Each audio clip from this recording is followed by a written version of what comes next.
Bismillahirrahmanirrahim. Assalamualaikum warahmatullahi wabarakatuh. Saya Gustri Silvia, mahasiswa PPG dalam jabatan Universitas Islam Negeri Mahmud Yunus Batu Sangkar.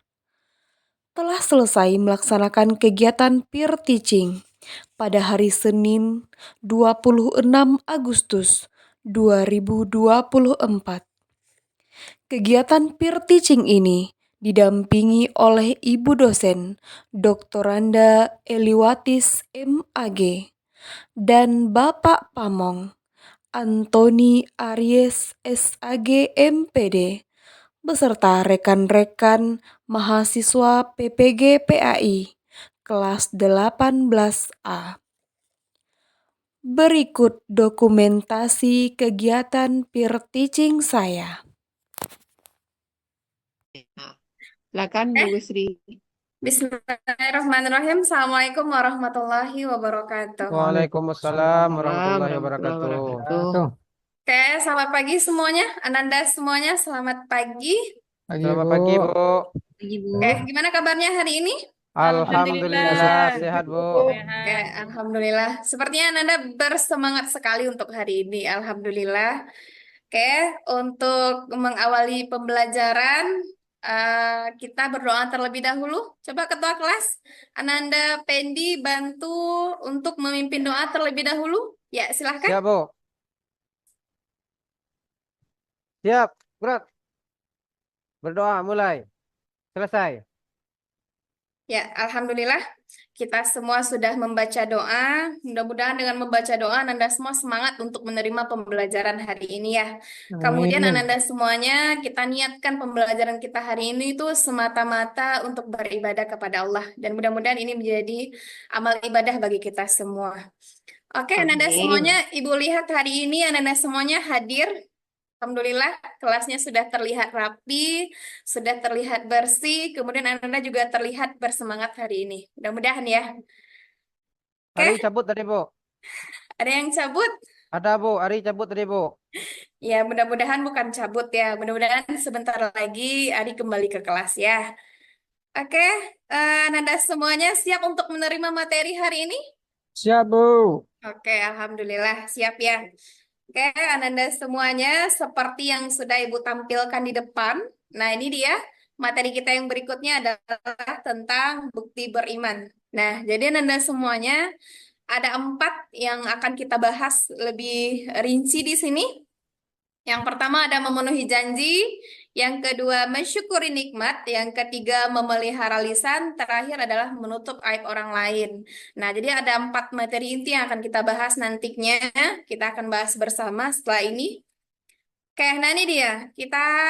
Nah di sini Ibu bikin tulisannya, yuk kita apersepsi. Berarti Ibu mengajak Anda semuanya untuk apersepsi materi yang sudah berlalu. Nah, materi kita yang sebelumnya adalah tentang apa materi kita sebelumnya, Rahmat, yang kemarin kita bahas Berpikir kritis lah, Bu.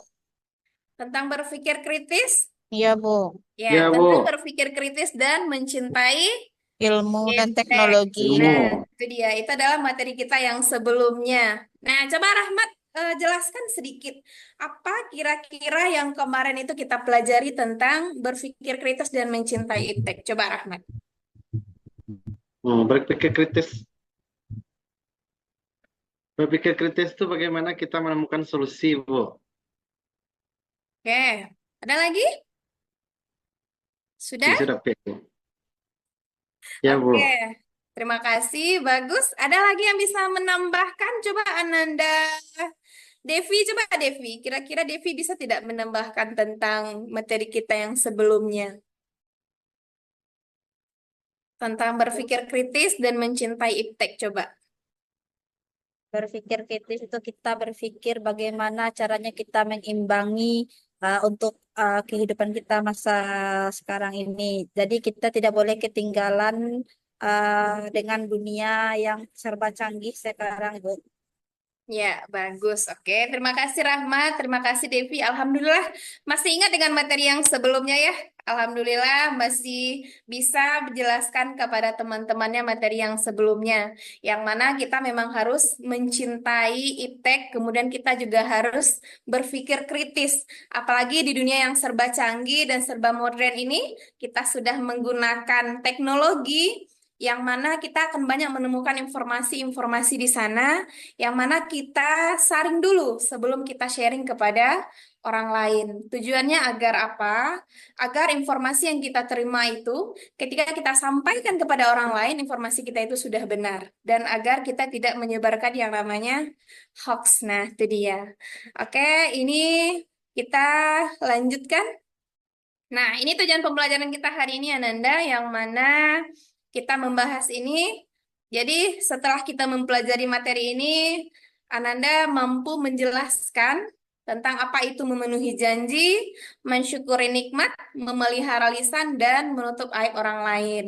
Nah, kemudian yang berikutnya nanti Ananda akan Ibu bagi kepada 4 kelompok di mana Ananda bisa mempresentasikan tentang memenuhi janji, mensyukuri nikmat, dan memelihara lisan dan menutup aib orang lain. Nah, jadi yang akan membahas lebih tuntas materi ini itu adalah Ananda semuanya. Nah, Ibu di sini hanya mengulas-ulas sedikit materi ini. Nah, jadi nanti Ananda yang akan membahas lebih tuntas materi ini. Nah, kemudian yang berikutnya Ibu mau bertanya. Nah, ini dia.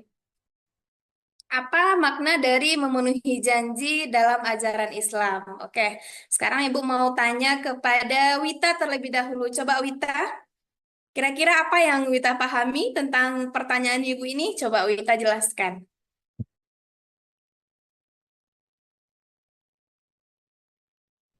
Saya, Bu, Iya, kalau menurut saya, Bu, memenuhi janji ini, janji kan sesuatu yang telah disepakati antara kedua belah pihak, Bu. Jadi di dalam Islam, seseorang yang tidak memenuhi janjinya berarti dia termasuk golongan orang yang munafik. oke. Terima kasih Wita, sangat luar biasa. Sepertinya Wita sudah mulai memahami apa itu memenuhi janji di dalam Islam. Dan memang betul yang disampaikan oleh temannya, bahwasannya pernah ya kita semua mendengar bahwasannya janji adalah hutang. Nah, yang kita pahami bahwasannya hutang itu adalah wajib dibayar. Nah, seperti itu juga janji ya, Nanda semuanya, bahwasannya janji itu wajib kita tepati. Nah, itu dia. Oke, sebelum kita membahas materi ini lebih lanjut, kita disuguhkan dengan sebuah dalil. Ada dalam surah Al-Hujurat ayat 12. Nah, jadi nanti Ibu tunjuk ya 3 orang. Ada satu yang membacakan dalilnya, satu yang membacakan artinya, terakhir adalah ada nanti yang menjelaskan apa maksud dari surah Al-Hujurat ayat 12 ini. Oke, Ibu minta Ananda Ari terlebih dahulu coba bacakan dalilnya. Coba Ananda Ari mana? Coba Baik, Bu. ya, coba Ananda bacakan dulu dalilnya. أعوذ بالله من الشيطان الرجيم بسم الله الرحمن الرحيم يا أيها الذين آمنوا اجتنبوا كثيرا من الظن إن بعد الظن إثم ولا تجسسوا ولا يغتب بعضكم بعضا أيحب أحدكم أن يأكل لحم أخيه ميتا فكرهتموه واتقوا الله إن الله تواب رحيم صدق الله العظيم. Masya Allah, sangat luar biasa sekali ya bacaannya Ananda. Luar biasa, bacanya sangat bagus sekali. Terima kasih Ananda. Oke, untuk yang membacakan artinya, Ibu minta kepada Ananda Ibu Osmi. Coba Osmi bacakan artinya. Baik, Bu. Wahai orang-orang yang beriman, jauhilah banyak prasangka. Sesungguhnya, sebagian prasangka itu dosa. Janganlah mencari-cari kesalahan orang lain, dan janganlah ada di antara kamu yang menggunjing sebagian yang lain. Apakah ada di antara kamu yang suka memakan daging saudaranya yang sudah mati? Tentu kamu merasa jijik. Bertakwalah kepada Allah. Sesungguhnya, Allah Maha Penerima Tobat lagi Maha Penyayang. Oke, ya. Terima kasih Ananda sudah dibacakan artinya. Oke, sekarang Ibu minta coba Ananda Devi. Coba Ananda Devi, kira-kira apa yang dimaksud oleh Al-Hujurat ayat 12 ini? Coba Devi bacakan. Baik, Bu. Kalau menurut saya, kita itu tidak boleh banyak prasangka terhadap orang lain. Contohnya, uh, suuzon kita sama orang lain. Misalkan dia bajunya belum masih uh, alun bagosok lah, Bu. Seminang lah, Bu. Warna pandai bahasa Indonesia, lah, Bu. Boleh, boleh, boleh. Misalkan baju lu mau gosok le bawa jilbab masih kerumui-kerumui. Awan nak boleh buruk sangko dah. Matawan lampu mati rumahnya atau token listrik lah habis rumahnya kan, Bu. Tu mangkonya lu Ya. gosok jilbab je baju lah. Tu mangkonya nak boleh awak dah ma buruk sangko ke orang. Takah tu Oke. mungkin, Bu. Iya, ya, benar sekali yang disampaikan oleh Ananda Devi. Iya, kira-kira ada lagi yang mau menambahkan? Coba Ananda Ibu Arwan. Nah, Arwan Ada, Bu. sepertinya mulai mengantuk ya. Coba Arwan. Coba Arwan, Ya, Bu. ulas lagi tentang ini. Ada yang bisa Arwan jelaskan? Coba. Mana Arwan? Biasa. Oke. Terima kasih, Bu. Saya mencoba, Bu, ya. Kalau salah nanti jangan dijudge saya, Bu, ya. Siap. Oke, dari ayat surat Al-Hujurat, ayat yang ke-12 ini, Bu. Ini maknanya yang saya tangkap bahwa di sana Allah menyuruh kita orang-orang beriman itu jangan berprasangka buruk. Memang boleh kita berprasangka, yang tidak boleh itu prasangka buruk. Kita ambil contoh. Ketika ada contoh si Rudi. Rudi tidak sholat. Jangan kita aja si Rudi ini dia memang orang-orang yang lalai dari mengerjakan salat. Dari jam umpama masuk waktu zuhur jam setengah 1 sampai jam setengah 4 dia nak salat. Barangkali si Rudi ini nanti dia ingin menjamak barangkali seperti itu. Jadi intinya jangan kita berprasangka buruk. Kita harus berbaik sangka, husnuzon atau positive thinking. Barangkali itu, Bu. Terima kasih, Bu. Oke, sangat luar biasa sekali ya Nanda. Jadi dua orang yang Bu tanya untuk menjelaskan ini sangat luar biasa sekali jawabannya. Oke, dan jadi betul ya, itulah yang dijelaskan oleh temannya. Coba kita lihat kembali, Ibu ulas sedikit. Coba kita lihat surah Al-Hujurat ayat 12 ini. Coba kita lihat awalnya, wahai orang-orang yang beriman. Nah, berarti jelas ya, ayat ini diperuntukkan untuk kita yang beriman. Perintahnya di sana, jauhilah banyak prasangka. Nah, ini dia. Ini sangat penting kita amalkan dalam kehidupan kita sehari-hari, Ananda semuanya. Karena apa? Karena kita sering mencap bahwasannya apa yang kita lihat itu sesuai dengan apa yang di pikiran kita. Nah, itu sebenarnya tidak boleh. Jadi, ketika kita melihat sesuatu, kalau sesuatu itu kurang baik, maka sebaiknya kita cari terlebih dahulu kebenarannya. Nah, begitu. Kemudian di zaman yang sekarang ini kita menggunakan teknologi.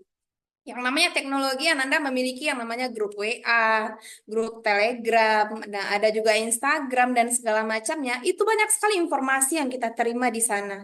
Nah, intinya apa? Jangan kita suka sembarangan share saja. Jadi apapun ya informasi yang kita terima, cari tahu terlebih dahulu kebenarannya. Dan jangan coba-coba mencari-cari kesalahan orang lain. Nah, ada hadis Rasulullah yang mengatakan seperti ini bahwasannya orang yang menyampaikan semua yang ia dengar itu disebut kepada pendusta. Kenapa seperti itu? Karena dia hanya menyampaikan apa yang ia dengar, tetapi tidak mencari tahu terlebih dahulu kebenarannya. Jadi hati-hati Ananda dalam menyampaikan setiap informasi yang kita terima. Jadi handphone ini, walaupun kita tidak berbicara langsung kepada orang lain, nah apa yang kita share itu, nah pikir terlebih dahulu. Jangan sampai nanti kita sebagai orang yang menyebarkan yang namanya fitnah. Nah, fitnah, tahu dosa fitnah Anda semuanya? Tahu, Tahu Bu. dosa fitnah? Tahu, Nah, Bu. itu dia. Anda paham dengan hal yang seperti ini. Ya, Bu. Nah, oke, kita lihat poin yang pertama. Nah, ini Ibu ulas sedikit, Ibu buka sedikit tentang makna memenuhi janji. Nah, nanti untuk lebih rinci lagi, Ibu akan bagi Anda jadi 4 kelompok. Nanti akan dikupas secara tuntas tentang materi ini. Nah, sedikit kita bahas tentang memenuhi janji. Oke, sebelum Ibu jelaskan, kira-kira ada yang tahu tidak yang memenuhi janji itu apa? Coba Ananda Leli.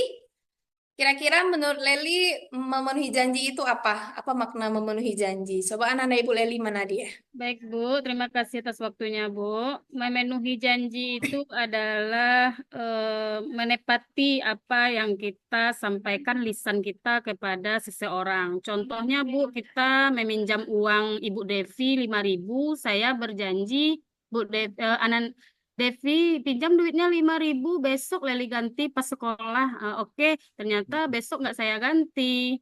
1 minggu lagi nggak juga saya ganti, 2 minggu lagi nggak juga saya ganti. Nah, maka saya tidak menepati janji. Begitu, Ibu. Nah, Masya Allah, luar biasa ya. Ananda ternyata si Ibu tanya jawabannya sangat luar biasa. Sudah paham untuk materi ini. Nah, yang penting itu adalah dalam kita mengaplikasikannya dalam kehidupan kita sehari-hari. Oke, coba kita lihat sedikit yang ada di slide ini, bahwasannya bukti berimannya seseorang itu adalah salah satunya adalah ia memenuhi janji. Karena apa? Karena itu adalah menjadi bagian dari akhlak terpuji yang seharusnya menghiasi pribadi setiap orang beriman. Nah, ini dia. Kemudian ada juga kita pernah mendengar bahwasannya janji itu sama dengan akad. Pernah kita mendengar kata-kata akad nikah? Nah, ini adalah akad nikah ini kan sebenarnya memang betul ya, Nanda, ini adalah janji. Janji ikatan suci ya, ikatan suci pernikahan. Nah, itu juga termasuk kepada janji atau kita kenal dengan akad nikah. Oke, Nanda semuanya, janji ini terbagi dua ya. Ada janji kita kepada Allah, ada janji kita kepada manusia. Sekarang Ibu mau tanya, betul tidak kalau kita pernah berjanji kepada Allah? Ada yang tahu? Betul, Bu. Betul kah? Kapan kita Ya, berjanji di dalam kepada rahim, Allah? Bu. Coba siapa yang bisa Ketika menjelaskan? Di dalam rahim kita sudah berjanji, Bu, kepada Oke. Allah.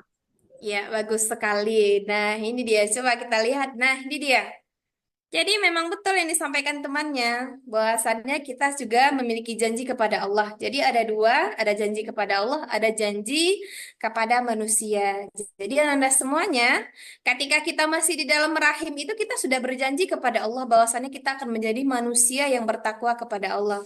Tetapi ternyata manusia ini banyak yang terlena oleh dunia, sehingga apa? Membuatnya menjadi manusia yang lupa. Lupa akan apa? Lupa akan janjinya kepada Allah. Nah, itu dia. Jadi ini sudah ada di dalilnya di dalam Al-Quran dijelaskan bahwasannya manusia itu telah berjanji kepada Allah. Nah, kemudian yang berikutnya ada janji kepada manusia. Nah, ini dia. Janji yang kita buat dan sepakati kepada sesama manusia, baik dalam hal apapun. Nah, itu dia. Itu harus kita tepati. Kenapa? Karena kalau tidak ditepati, ini akan menghilangkan kepercayaan orang kepada kita. Ketika kita ingin menjalin kerjasama, ingin berteman dengan orang-orang tidak mau lagi berteman dengan kita. Kenapa? Kalau kita tidak memenuhi janji. Tetapi apabila kita amanah dalam berjanji, maka orang akan banyak percaya dengan kita. Nah, itu sedikit ya Ibu jelaskan tentang perihal janji. Oke, Anda semuanya. Jadi nanti Ibu bagi ya, jadi 4 kelompok. Nah, ini dia kelompoknya. Kelompok pertama ada Rahmat, ada Nia, ada Wita. Kelompok 2 ada Penda, Anis sama Rizka. Kelompok 3 Ari, Osmi sama Leli. Terakhir ada kelompok 4 Arwan sama Devi. Nah, ini dia. ya, Bu. Ada 4 ya, 4 kelompok. Ibu sudah bagi menjadi 4 kelompok. Nah, apa tugasnya? Oke, sudah tahu belum tugasnya? Belum, Bu. Belum ya. Oke, nah jadi kelompok 1 Ibu tugaskan membuat kanva tentang materi memenuhi janji. Nah, jadi kelompok 1 nanti fokus kepada materi memenuhi janji. Silakan nanti dibikin kanvanya, bikin sekreatif mungkin. Nah, kemudian kelompok 2 menjelaskan tentang mensyukuri nikmatnya. Jadi kelompok 2 nanti fokus kepada mensyukuri nikmat, bikin di kanva berkelompok. Kemudian kelompok 3 membahas tentang memelihara lisan. Nah, nanti kelompok 3 akan mengupas tuntas tentang memelihara lisan.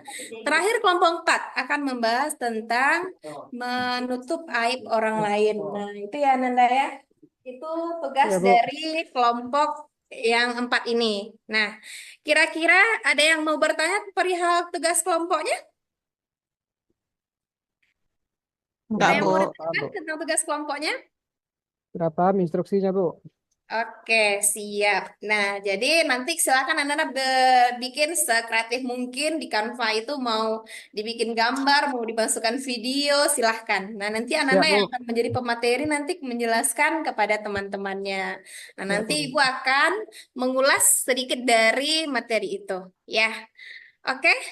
Silahkan duduk berkelompok dan silahkan dikerjakan tugasnya. Bisa kita gunakan handphonenya karena di HP kita itu sudah bisa menggunakan Canva. Nah, jadi silahkan duduk berkelompok. Ya, Bu. Nah, jadi kita harus memanfaatkan teknologi ya. Seperti Ya, Bu. materi kita yang sebelumnya, kita harus mencintai ilmu pengetahuan dan teknologi. Ananda semuanya sudah selesai di ini ya. Kita sudah selesai pekerjaan Ya, Bu. kelompoknya. Sudah dikirim, Bu. Insya Allah minggu depan Ananda akan menampilkan, mempresentasikan tentang materi ini di 4 kelompok. Nah, jadi Ibu ingin ada Ananda yang bisa menyimpulkan materi hari ini. Nah, coba Ananda Nia kayaknya nih. Ini Ananda Nia belum terpanggil dari tadi kayaknya nih. Coba Ya, Ananda Bu. Nia simpulkan dulu pembahasan kita di hari ini. Baik, Bu. Materi kita pada hari ini adalah memenuhi janji. Janji itu adalah sesuatu yang harus ditepati. Janji itu ada dua, janji kepada Allah dan janji kepada manusia. Mungkin itu, Bu. Oke, terima kasih Ananda, luar biasa sekali. Berarti materi hari ini, Alhamdulillah, Ananda semuanya paham dengan materi ini. Jadi memang betul ya, bahwasannya janji kita sebagai orang beriman memang harus memenuhi janji. Baik janji kita kepada Allah maupun janji kita kepada manusia. Nah, jadi salah satu jalan untuk menggapai surganya itu adalah dengan kita memenuhi janji kita. Oke, kira-kira ada Ananda yang mau bertanya? Tidak, Bu. Paham. Oke, Berapa? Alhamdulillah ya Ibu Ang. Mudah-mudahan apa yang kita bahas hari ini bisa Anda pahami, ya bisa kita Amin. amalkan. Yang terpenting adalah dalam kehidupan sehari-hari. Amin. Kita cukupkan, ya Alhamdulillah. Hari ini Alhamdulillah. kita selesai dalam melaksanakan materi. Kita akhiri dengan membacakan hamdalah.